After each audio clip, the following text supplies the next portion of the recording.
শুধু আলেম কতল করতে দেয়, আলেম হত্যা করতে দিবে। এখন একজন হত্যা বলে, ও আজ্জাজ বিন ইউসুফ সাহ, তুই এত আলেম হত্যা কর, মলয়লো দাঁত তুলি বের পরে ঘরে যদি আল্লাহ কবুল করি বেড়ার দিলে তুইও কদিন ধ্বংস হয়ে যাবে, দিন ধ্বংস হয়ে যাবে পরিবারে। তুই মলয়লোর খেলা কর। হাজ্জাজ বিন ইউসুফ হত্যা হওয়া আয়ের এক মেডিসিন দি প্যারাসিটামল ঢুকাই দি মলয়লোর দোয়া কবুল ন পান খ্যাং করি সদা আই যেদিন বেশি বড় আকারে ডাকাতি করি পারি, চুরি করি পারি, এদিন তারপর দিন সকালবেলায় সমস্ত আলেমল বেগুন দাওয়াত দি আর গরম মাদি।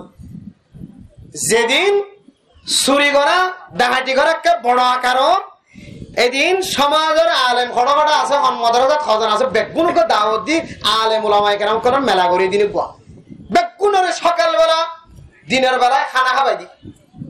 সদা হারামি জিনিস যে তিতার ফেরত গোল হে খদিবার দোয়া আর কবুল হইতে নয়, তারা দোয়া আর কবুল ন। ইয়াইও মেরে মোহতরম দোস্ত বুজুর্গ ফরদান সীমা বলে নল আর ফুজিয়ানদের ফেডার ভিতরে যদি আর হারামি গেজা গলাই দইলে, আই নিজে হারামি গেজা গলাই দইলে, সমাজের উলামায়ে কেরাম কল দাওয়াত দি যদি গোহনি বাবা হারামি গেজা ফেডার ভিতরে গলাই দি দইলে, এটা উজুতরা মসজিদের মধ্যে খাঁদিতে খাঁদিতে চকর পানি ফেলা দিলিও দোয়া আর কবুল হইতে না।